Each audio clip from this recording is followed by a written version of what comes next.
Hello gamers, it's Tom Seidner, the Lonely Gamer, and I just got back from Gen Con. Had a really great time at Gen Con. Some people were calling it Line Con because it was so flippin' crowded. It was probably the most crowded Gen Con I've ever been to, but I still had a great time. I didn't get to do as much this time as I would have liked because I was there by myself and I didn't know anybody, so I didn't play a lot of games, but I did do a lot of shopping and I had a lot of fun talking to the vendors and stuff, and so I thought I would revisit my top 10 anticipated games and see which ones I got and which ones I didn't get. But before we look at my top 10 favorite games, let's look at a few things that I got from Gen Con that I wasn't expecting to get.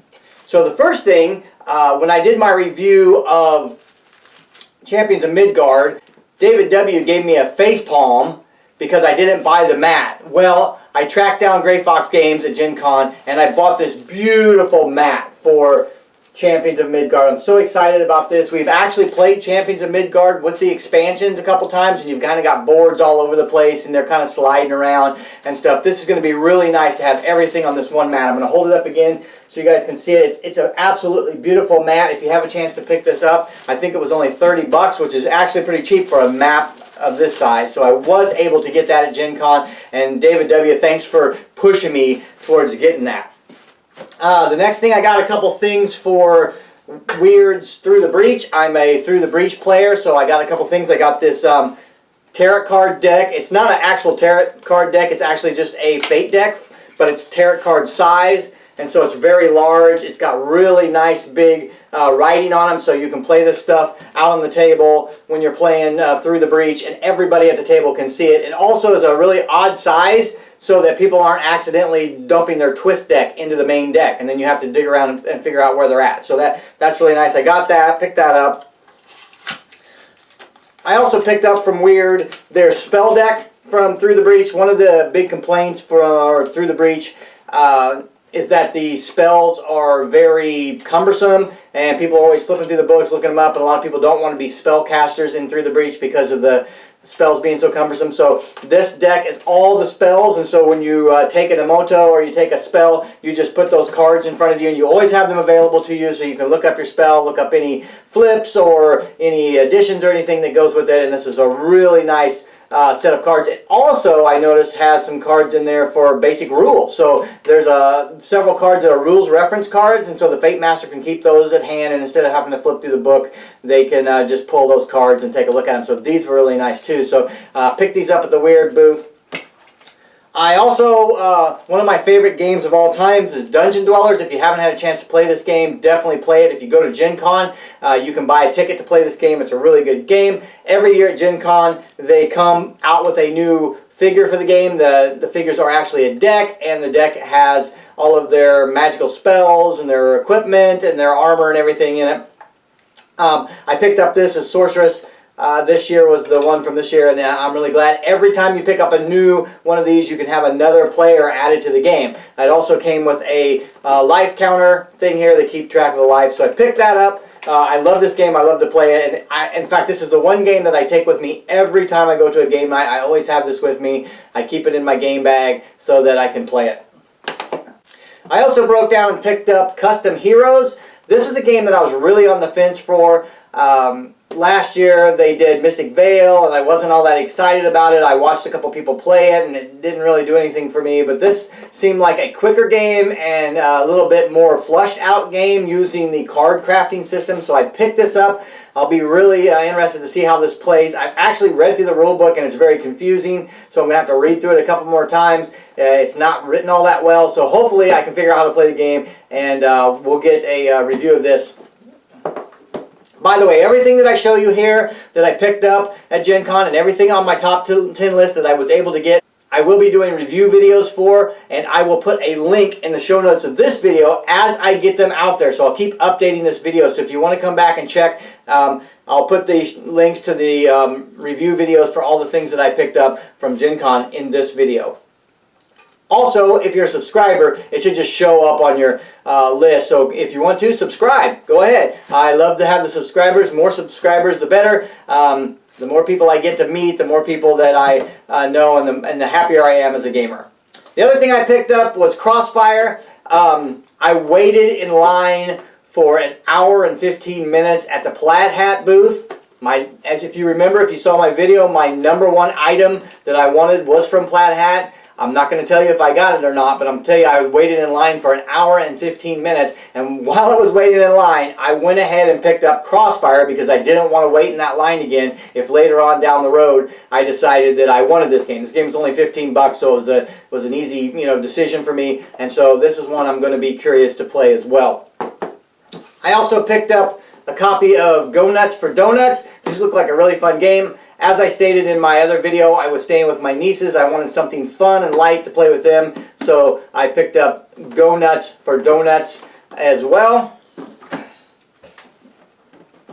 I also picked up the DC Multiverse box and DC Confrontations.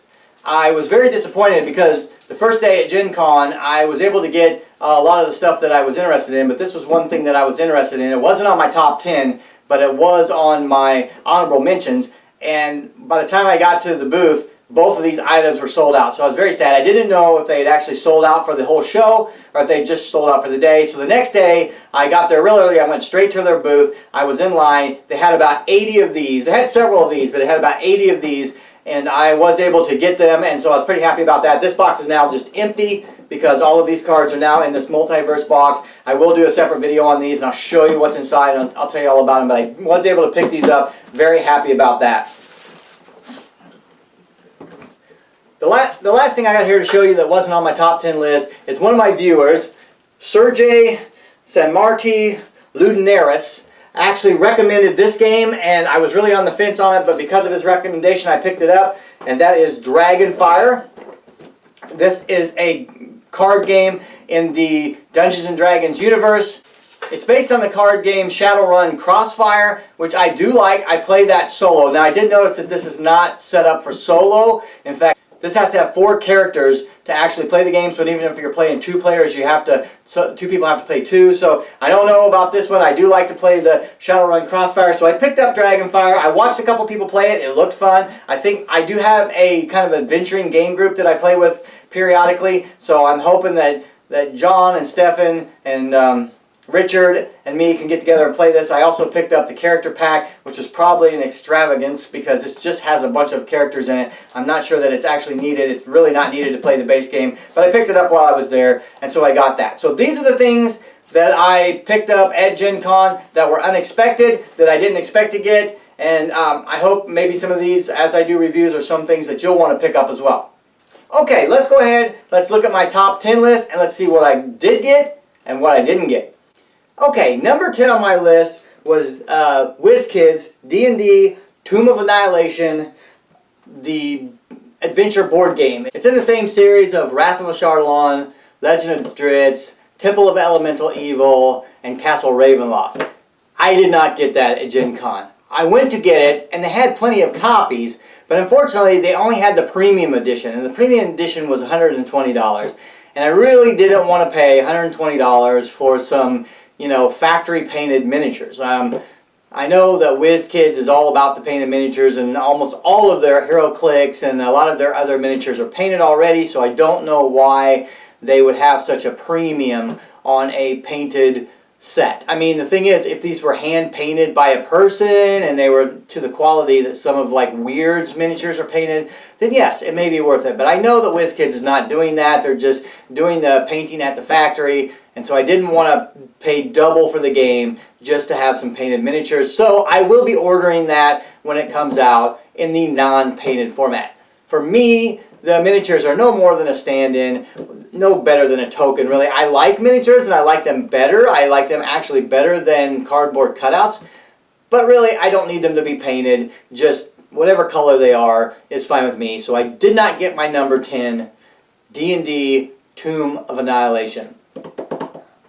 Number 9, I did not get my number 9 either. So hopefully you don't think this is a trend, because I did get some of the things on my list, but I did not get number 9. And number 9 was Cities of Splendor by Space Cowboys. Now, the problem is that it was number 9 on my list, and so it wasn't the first thing that I ran to get. And by the time I got around to going to their booth, they were sold out. It was probably one of the more popular things at Gen Con, and they didn't bring a lot of copies.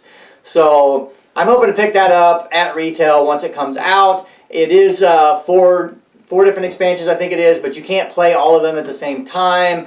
You know, I think it's going to add something to the game, but we still enjoy Splendor the way it is, so I think we'll be fine until it comes out. So I did not get Cities of Splendor, my number 9. My number 8 was Cry-Havoc Aftermath by Portal Games, and I did not get that either. Portal Games was there, but Cry-Havoc Aftermath was not. If it was there, then they had it in such limited supply that nobody I saw got it, because I didn't see anybody walking around with it. I didn't hear anybody talking about it. So I actually don't think it was there. Now, I could be incorrect, and somebody can, you know, let me know if that's the case, but I never saw it, and I'm not sure it was there, so I did not get Cry-Havoc Aftermath. My number 7 was Dynamite Nurse.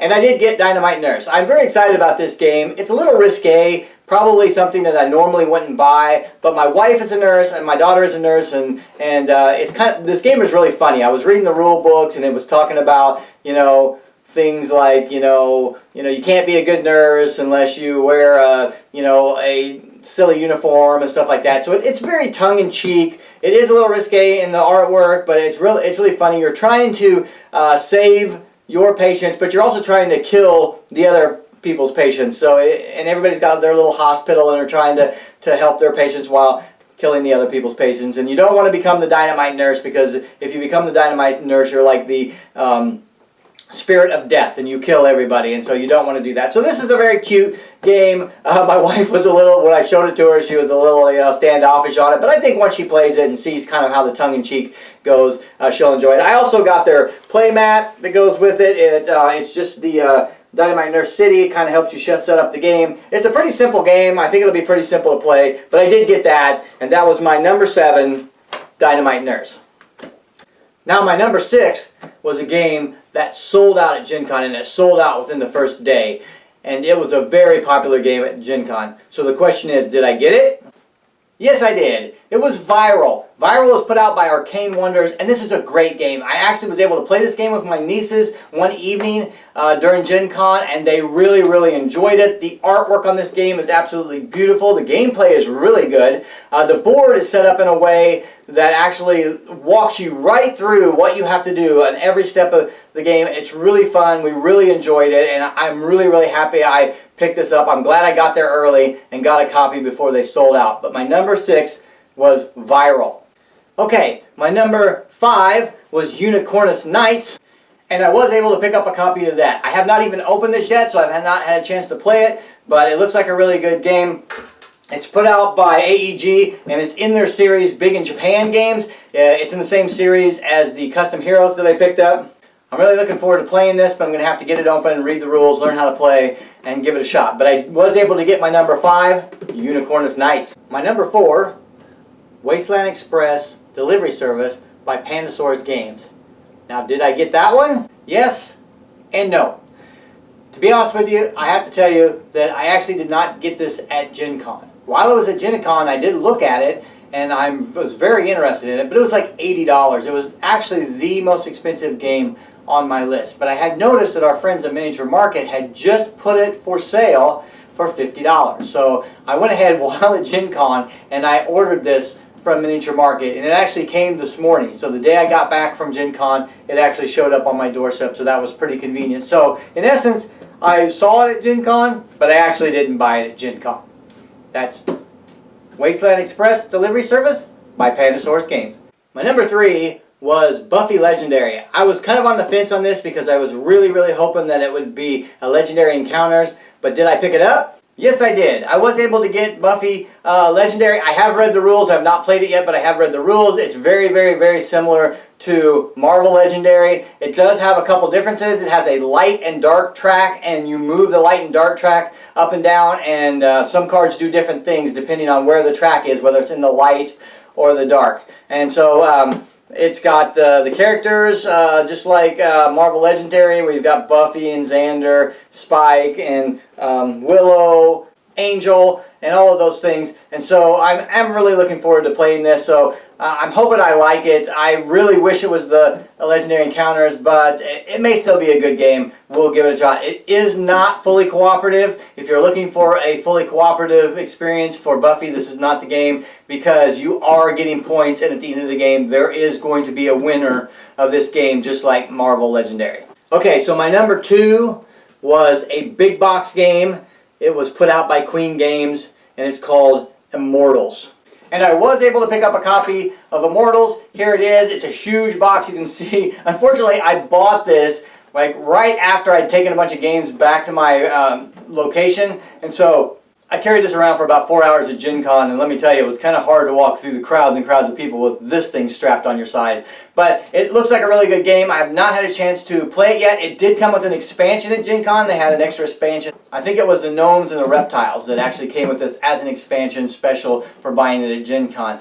It's a beautiful game. The artwork's beautiful. I can't wait to play it. Once I play it, I'll do a review of it, and I'll show you guys. It's got this really cool cube tower thing in here that you drop cubes in, and it helps you determine who wins the battles. A friend of mine is actually designing a game, and I'm actually going to show him that tower because it might be something similar he may want to use in his game, because he's looking for a battle mechanic that's not dice rolling. So anyway, I did get this from Queen Games. They had plenty of these. Even the last day I was there, I looked and they still had plenty of these, so these did not sell out at Gen Con. But my number 2 game, Immortals. Okay, so my number 1 game came from Plaid Hat. It wasn't actually a game, it was the expansions for one of my favorite games, and it was the Ashes expansions, the big box expansions that they were coming out. And I waited for 1 hour and 15 minutes in a line.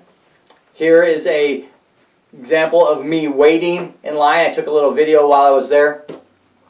And the question is, did I get them once I got up to the front of the line?